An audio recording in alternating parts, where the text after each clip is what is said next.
It's led me into a thicket, but I'm close and I can hear it.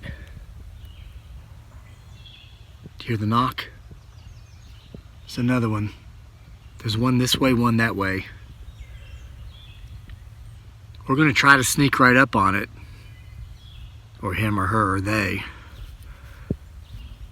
I'm going to tell you a very strange story while I do. So forgive me as I flip the camera back. Come on, let's keep moving. Okay.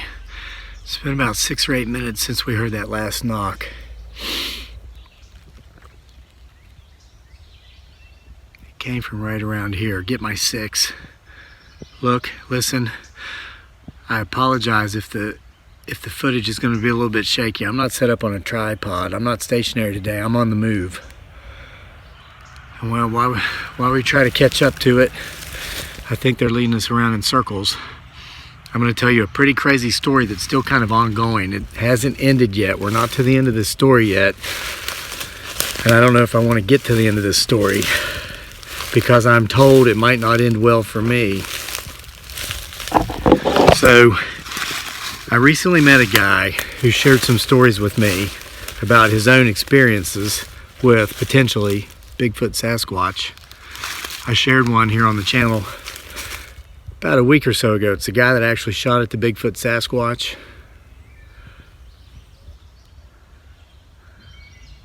I'm gonna hold the camera a little bit closer. I'm trying not to be too loud because it's close. There's another knock. Rewind and listen. Wow, I almost started walking again, but it's like it was anticipating my step and it started to walk as well. I'll go down here on the other side of these bushes and spin around and sit for a while, let you get my 6. So, I get back with this guy and he tells me he knows a guy who could answer more questions any of us could ever have about Bigfoot Sasquatch than anyone he's ever met. He says, however, it might not be safe for me to go talk to this guy because of his wife. Okay, you get my 6. I'm going to do a very slow pan. Back. Okay, that was a growl. We've heard footsteps and tree knocks. I pretty much got it pinned down to this area back here. Get my 6.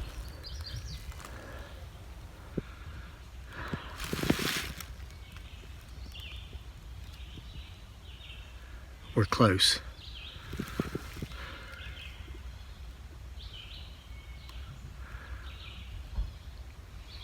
We're surrounded. Okay, so anyway, I'm going to try to get to it. I get nervous. Mark Twain said, fiction is harder to write than nonfiction because fiction has to at least make sense. This is one of those stories that kind of proves that, in that this is supposedly potentially nonfiction and it makes very little sense to me. But if I were to come up with a name for this story, it might be something to the effect of the unfortunate demise of the boy who cried Bigfoot Sasquatch.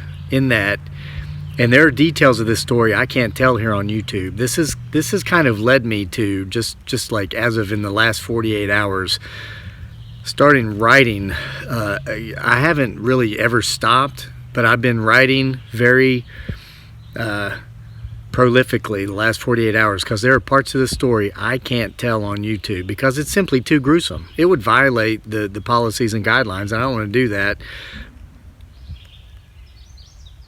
But it's one of those stories that needs to be told. It's one of those stories that you, the folks who like to hear these stories, need to hear. So I'm putting it down in writing. But I'm going to tell you parts of it here today as we look back there to see if he, she, it, or they come in any closer to us. We can hear him knocking. We heard a growl. Let's keep our eyes open for him. So anyway, this guy says to me, I know a guy you can talk to. He's very eccentric.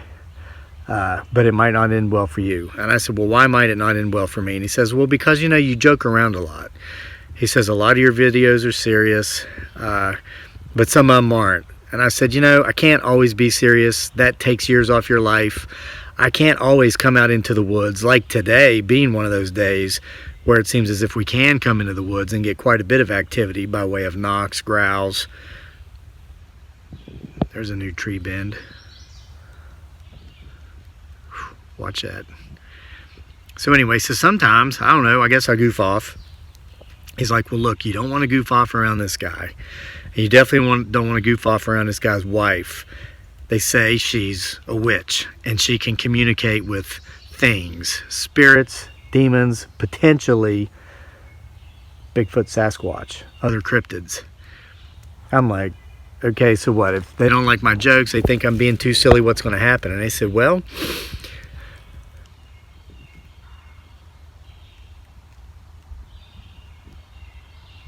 I said, let me tell you a story. And this is a story I would title The Unfortunate Demise of the Boy Who Cried Bigfoot Sasquatch. The place where these people live, it's not too far from me. It's an affluent area, where these people are. And everybody has, 100-acre tracts of land. So your neighbor might be, 3/4 of a mile away, their driveway from yours, or maybe 2 miles away. You never know. But most of the folks, it's a very unique area. A lot of folks, it's a mix. You got like a third who, some of them were what's called first families. They stepped off the boat in Jamestown, and King James granted them 5,000 acres, and 25 generations later, the land and the wealth from the land is still in the family. About a third of them are what we call trust babies, and this is kind of the case for this one family, what this terrible story comes from. It's crazy, the things people got rich off of. This is the kind of stuff you can't make up. Mark Twain would not be able to write a story that, like I'm getting ready to tell you, how this family got their wealth. But I guess there's been money made in different ways, stranger ways. But these are folks who belong to like Fortune 400 companies. Great-granddaddy invented Velcro, sold the patent for examples purposes. I think NASA actually invented Velcro for the astronauts to use in outer space to hold stuff in place. But, and then there's the other third is self-made, that within their lifetime made actually their money the old-fashioned way. They earned it.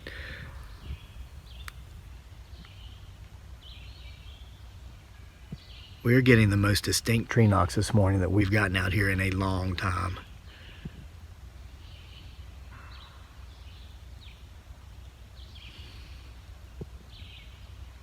Mark Twain, I'm not making this up. So anyway, the guy starts telling me about this other guy who was kind of like nobody liked him. He didn't fit any of those three categories. He'd married into it. He was a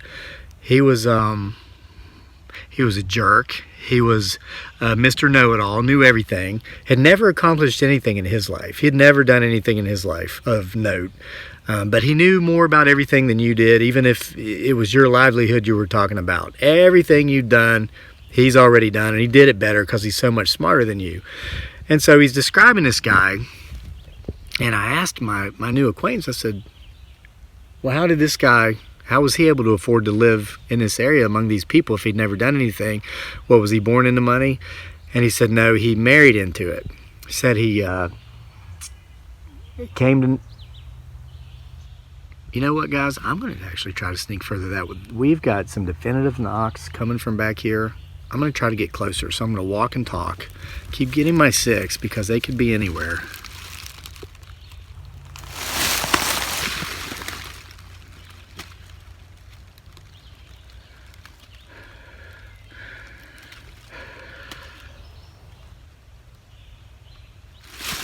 Okay, so long story short, dude marries into money. He finds a woman that has no self-esteem. She's got like no self-esteem, so low standards in men. This guy, he fits that standard, being low standards.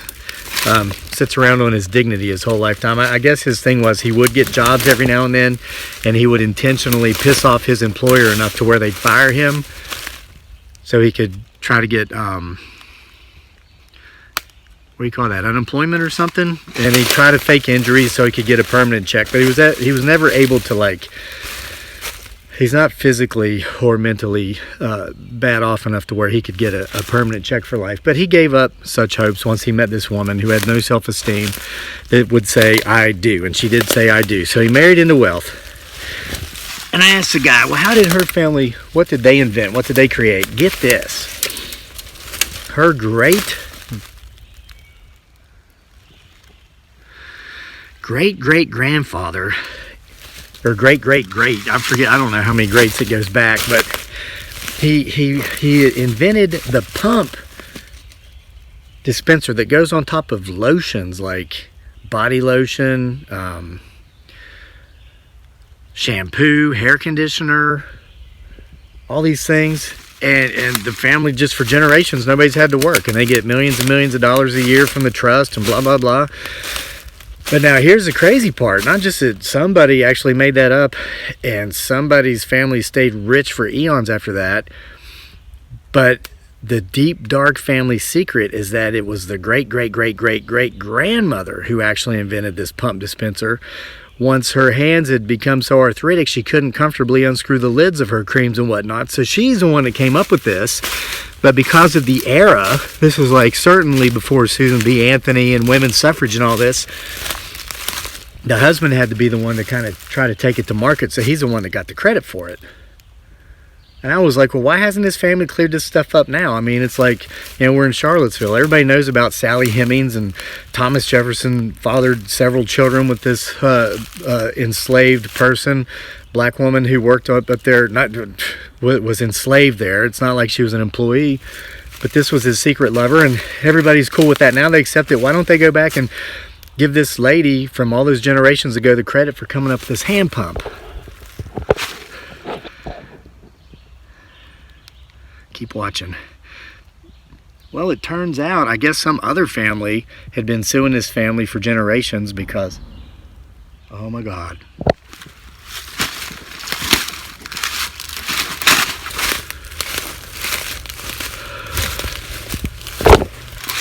Guys, I don't know how close I want to get to that. There's something back there, and it's not human.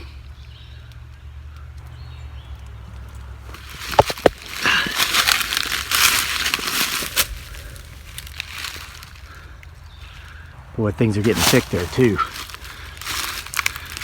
So anyway, this other family had been suing this family for eons because they claimed that the great-great-great-great-grandfather or whatever stole the patent from their great-great-great-great-great-grandfather. And they're afraid that should they come out and give the great-great-great-great-great-great-grandmother the credit for having been the true inventor, that the courts might say, aha, you've admitted that it was not your great-great-great-great-great-great-grandfather. He stole it from somebody, even though it was his wife.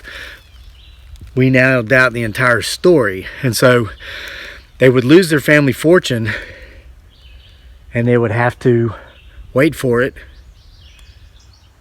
get jobs. Oh, the horror of the idea. What was my point? Oh, so that's how the woman that this guy who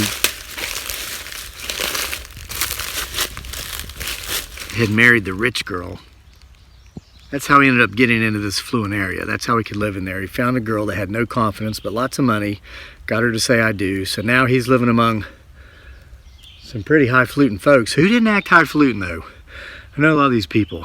They're humble. You shop beside them in the grocery store and you wouldn't know you're shopping by somebody worth tens of millions or hundreds of millions of dollars, because they are as down to earth as you and me. Wonderful people. It's ironic, the one that wasn't, the one that was the opposite of that, and the one who did put on airs didn't have any airs to put on. He married into airs. It was a complete lack of confidence is what it was. And we know people who act like this, that's usually the underlying root cause anyway. So anyway, turns out this guy, okay, so the guy's wife who's a witch, the guy himself is a somewhat known cryptozoologist, someone who studies potentially mythical creatures such as Bigfoot Sasquatch, the Loch Ness Monster, Mothman, Dogman, all these things. Well, when this guy, the jerk, we'll call him for now, I've called him something different I've started writing this stuff down because these stories have got to remain, I mean, YouTube can come through here and axe my account at any time. I heard another knock. It's like the closer we get to it, the further it moves. It's like it growled. You hear it back there? It's like a loud growl. But it, boy, that wasn't further away. That was close. Guys, we have gotten closer, and I think we might be too close for comfort. After hearing that growl we heard a couple minutes ago, I think we might be too close for comfort for it. That sounded almost like a series of warning knocks.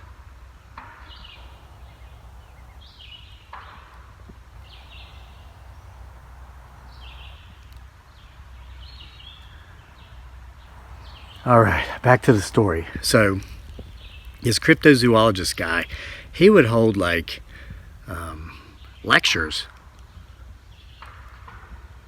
Guys, I think I might start heading up the other way. I'm sorry, I know we've gotten really close. We've still got a good view back that way, but I'm taking those knocks as if they're trying to say, hey, you're a little bit too close right now. So we're gonna head up this way. So this guy, this cryptozoologist, he would hold lectures on his property, and he would actually take people out to look for these things, kind of like I am you here today by way of the World Wide Web. Well, this other guy, the jerk, his property bordered that other guy's property. And once he knew what they were doing over there, he would go out and he would pull off these hoaxes. Like he would act like he was banging on trees, he'd growl, he'd do all these funny things, and he'd come out and he'd say, you know, haha, surprise, it's just me. Look at me, aren't I so witty? I'm so smart. Oh, you guys aren't as smart as me. You believe in such things as Bigfoot Sasquatch. Oh, I got you good. Knock, knock on my tree with my stick. This kind of stuff. Well, I guess it really upset this cryptozoologist's wife, who was said to be a witch. They'd never been known to have any problems with bears in this area, even though there were bears. There's bears everywhere in Virginia.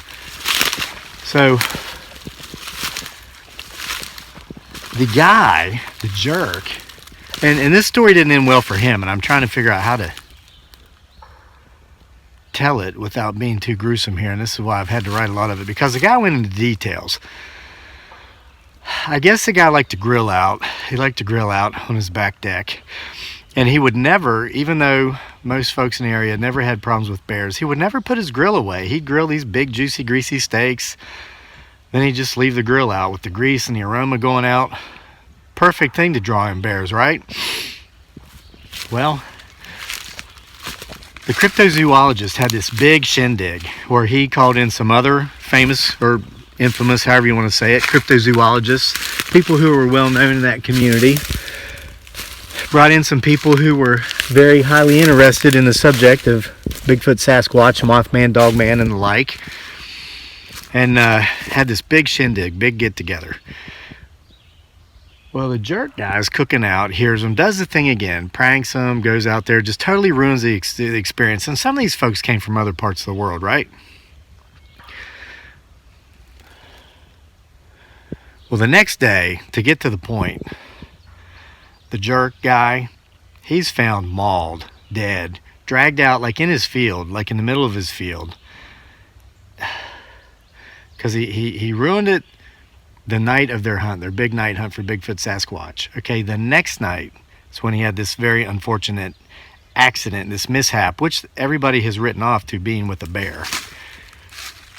So they said, well, he had the grill, he had the grease from the grill, it smelled of steaks, and he must have been out at night. And this guy drank a lot. You know, idle hands will do the devil's work, so he drank like daily, and he got mauled by something, ripped limb to limb, something they say may or may not have been a bear, but which those of us who are in the know, who are inclined to be in the know or think we know, think potentially may or may not have been something entirely different.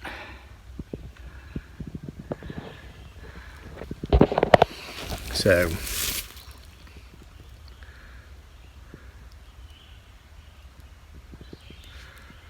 point made, point taken.